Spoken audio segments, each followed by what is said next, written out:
Hello friends, welcome to Sangeetha சமையல். சங்கீதா சமையலில் என்ன பார்க்க போகிறோன்னா, இன்றைக்கி டுடே ஸ்பெஷல் வீடியோ உங்களோட நான் ஷேர் பண்ணியிருக்க வீடியோ என்னன்னு பார்த்தீங்க அப்படின்னா, பல்லி, கரப்பான் பூச்சி, எலி தொந்தரவை அறவே உங்கள் வீட்டில் இருந்து துரத்துறதுக்கான டிப்ஸும் ஒரு ஹெல்த் டிப்ஸும் நான் உங்களோட ஷேர் பண்ணியிருக்கேன். வீடியோவை ஸ்கிப் பண்ணாமல் முழுமையாக பாருங்கள். அப்போ தான் நான் என்னென்ன டிப்ஸ் சொல்லியிருக்கேன் அப்படிங்கிறது உங்களுக்கு தெரியும்.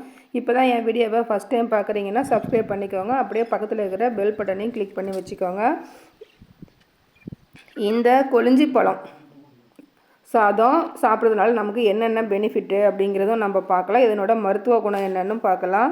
இதில் அதிகமான மருத்துவ குணம் இருக்குது. ஆனாலும் மக்கள் இதை அதிகமாக விரும்பி சாப்பிட்றதில்ல. லெமனுக்கு ஈக்குவலாக, எலுமிச்சைக்கு ஈக்குவலான சத்து இந்த கொழுமிச்சையில் இருக்குது. இது ஈஸியாக கிடைக்கிறதுனால இதனோட பயன் யாருக்கும் தெரியறதில்ல. இதில் வைட்டமின் சி, ஆன்டி ஆக்சிடென்ட் பண்பு அதிகமாக இருக்குது. நல்ல வாசனையும் பல நோய்களையும் குறைக்கும் இந்த கொளிஞ்சி. இதில் calcium, phosphorus, potassium, vitamin B complex, magnesium, folic அமிலம், நார்ச்சத்து அதிகமாக இருக்குது.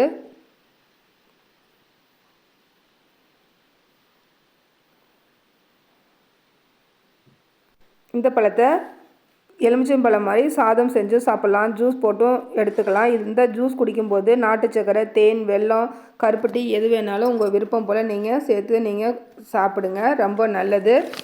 இப்போது நம்ம இதை சாதம் எப்படி செய்யலாங்கிறதும் நம்ம பார்க்கலாம்.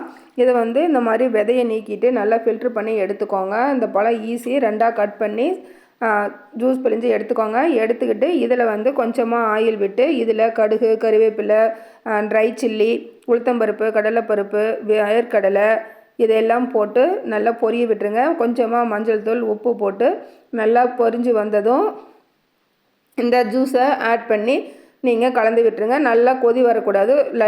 ஒரு கொதி வந்ததும் ஆஃப் பண்ணிவிட்டு சாதம் போட்டு கிளறி எடுத்துக்கோங்க. இந்த சாதம் சாப்பிட்றதுனால கொலஸ்ட்ரால் அளவை கட்டுப்படுத்தி மாரடைப்பு, பக்கவாதம் வராமல் இருக்கும். இந்த ஜூஸ் அடிக்கடி நீங்கள் குடிக்கிறதுனால ரத்த சிவப்பணுக்களின் எண்ணிக்கை அதிகரிக்கும், ரத்த சோகை வராமல் தடுக்கும். இந்த மாதிரி இதில் ஏகப்பட்ட சத்துக்கள் இருக்குது. நீங்கள் சாதம் மட்டும்தான் சாப்பிடணுன்னு இல்லை, இந்த ஜூஸ் அடிக்கடி நீங்கள் எடுத்துக்கோங்க. இந்த ஜூஸ்லேயும் ஏகப்பட்ட சத்துக்கள் இருக்குது ஃப்ரெண்ட்ஸ்.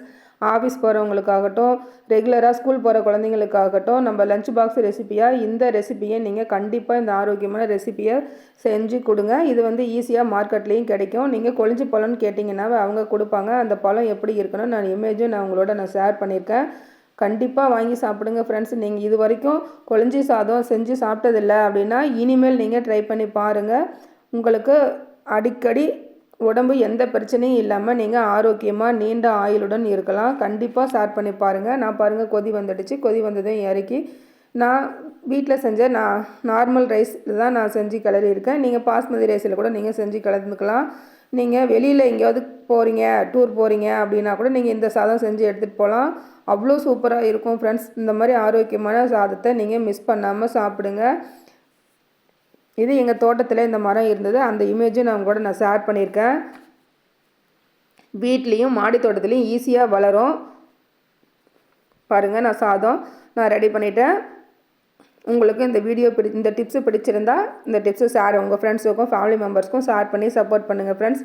இப்போ இந்த ஜூஸ் இதில் பிபி இருக்கவங்க கூட இந்த ஜூஸை அருந்தி வந்தாங்கன்னா ரொம்ப நல்லது, குறையும். கல்லீரல் மற்றும் கணையம் ஆரோக்கியத்திற்கும் இந்த ஜூஸ் ரொம்ப நல்லது.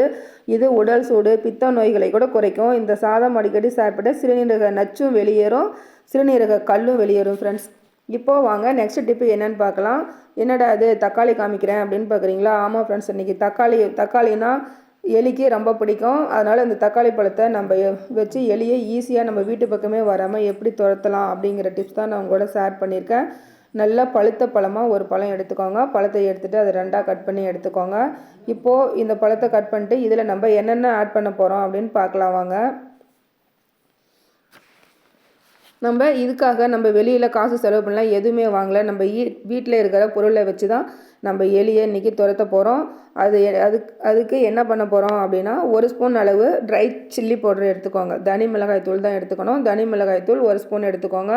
ப்ளஸ் அது கூட சர்க்கரை எடுத்துக்கோங்க. நீங்கள் ஒயிட் சர்க்கரை, நாட்டு சர்க்கரை எது இருந்தாலும் நீங்கள் எடுத்துக்கோங்க. ஃபஸ்ட்டு மிளகாய் நல்லா அந்த பழத்தில் ஃபுல்லாக நீங்கள் ஸ்ப்ரெட் பண்ணி கொடுத்துருங்க. அது மேலே அந்த காரம் தெரியாத மாதிரி மேலே ஃபுல்லாக ஸ்வீட்டை இந்த சர்க்கரையை நீங்கள் நல்லா பவுடர் மாதிரி நீங்கள் மேலே போட்டுருங்க. பொடிச்சும் போடுங்க, இல்லை சர்க்கரையாகவும் நீங்கள் ஆட் பண்ணிக்கலாம். எங்கெங்கே உங்கள் வீட்டில் எலி வருது அப்படின்னு நீங்கள் நினைக்கிறீங்களோ அங்கங்கே ஒவ்வொரு பீஸ் நீங்கள் இந்த மாதிரி வச்சு எடுத்துக்கோங்க. நான் காருக்கிட்டையும் எங்களோட ஃப்ரிட்ஜுக்கும் அடியில் தான் நான் வச்சுருக்கேன். நீங்கள் வாஷிங் மிஷினுக்கு பக்கத்தில் கூட நீங்கள் வச்சுக்கலாம். நீங்கள் எங்கெங்கே உங்கள் வீட்டில் எலி தொல்லை அதிகமாக இருக்குதுன்னு நினைக்கிறீங்களோ அந்த இடத்துல வச்சு பாருங்கள். கண்டிப்பாக உங்கள் வீட்டு பக்கம் எலி திரும்பி கூட பார்க்காது ஃப்ரெண்ட்ஸ். ட்ரை பண்ணி பாருங்கள். இது பவர்ஃபுல்லான டிப்ஸு. எனக்கு ரொம்ப யூஸ்ஃபுல்லாக இருந்தது. எங்கள் வீட்டில் இந்த கார் ஒயர்லாம் கடிச்சிட்டு ரொம்ப இதாகவே இருந்தது. அதனால தான் நான் இந்த டிப்ஸை யூஸ் பண்ணியிருக்கேன். ஃப்ரிட்ஜ்லேயும் இந்த மோட்டரில் இருக்க ஒயர்லாம் இந்த எலி கடிக்கும், அதுக்காக தான் நான் இங்கேயும் வச்சுருக்கேன். உங்களுக்கு கண்டிப்பாக யூஸ்ஃபுல்லாக இருக்கும்னு நினைக்கிறேன். யூஸ்ஃபுல்லாக இருக்குன்னு நினச்சிங்கன்னா உங்கள் ஃப்ரெண்ட்ஸுக்கும் ஃபேமிலி மெம்பர்ஸ்க்கும் ஷேர் பண்ணி சப்போர்ட் பண்ணுங்கள். நெக்ஸ்ட்டு ஒரு சூப்பரான டிப்ஸ் பார்க்கலாம் வாங்க. ரொம்ப ரொம்ப இன்ட்ரெஸ்டிங்காக இருக்கும். நம்ம பல்லி காக்ரோச்லாம் நம்ம வீட்டில் செம தொல்லை பண்ணிகிட்ருக்கோம். நமக்கு ஒரே டென்ஷனாக இருக்கும். அந்த பிரச்சனைக்கெல்லாம் ஒரு ஈஸியான தீர்வு தான் நான் சொல்ல போகிறேன். ஒரு பேப்பர் இருந்தால் போதும் ஃப்ரெண்ட்ஸ். ஈஸியாக நம்ம ஒழிச்சு கட்டிடலாம். நம்ம வீட்டு பக்கம் கண்டிப்பாக கரப்பான் பூச்சி பல்லி வரவே வராது. இந்த கரப்பான் பூச்சி எதுக்கு வீட்டுக்கு வருதுன்னா, நம்ம சிங்கில் சாப்பிட்டுட்டு இந்த பாத்திரம்லாம் போடுவோம், அது மிச்சம் மீதி சாப்பிட்றதுக்கு தான் வரும். பல்லி நம்ம வீட்டில் சின்ன சின்ன குட்டி கொசுலாம் இருந்ததுன்னா, கொசு இதெல்லாம் இருந்ததுன்னா அதை பிடிச்சி சாப்பிட்றதுக்கு தான் வரும்.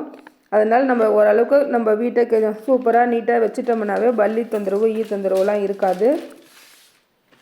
இப்போ அதுக்காக தான் நான் இந்த டிப்ஸ் உங்களோட ஷேர் பண்ணியிருக்கேன். என்னன்னு பார்த்தீங்கன்னா, ஒரு பவுல் எடுத்துக்கோங்க.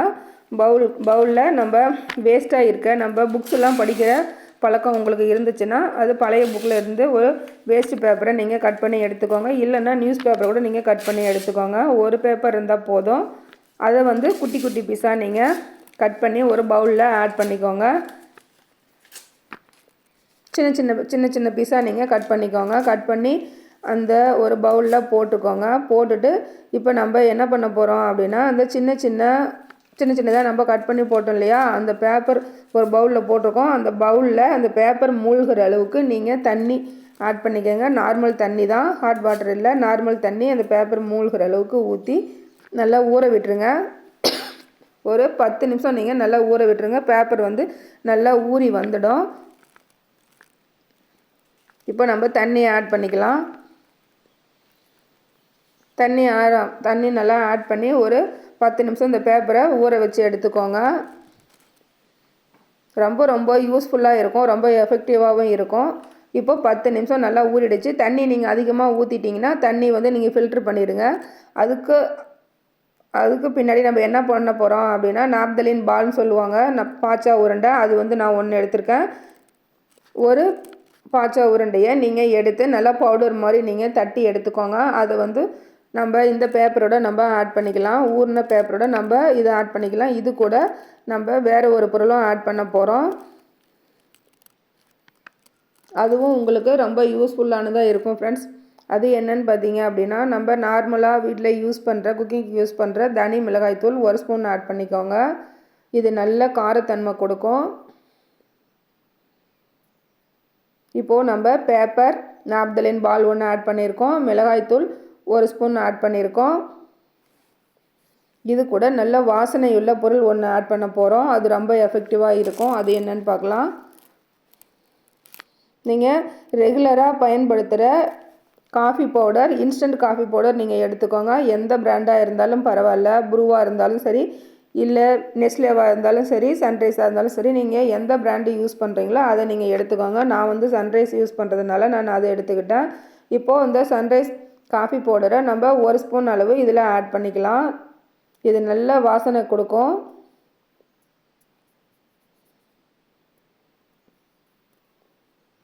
இப்போ இதை மூணையும் நம்ம நல்லா மிக்ஸ் பண்ணி எடுத்துக்கலாம். காஃபி பவுடர், நாப்தலின் பால், மிளகாய்த்தூள், பேப்பர், இந்த 4 பொருளும் நல்லா நம்ம ஒன்றோட ஒன்று நல்லா கலந்து பிசைஞ்சு எடுத்துக்கலாம்.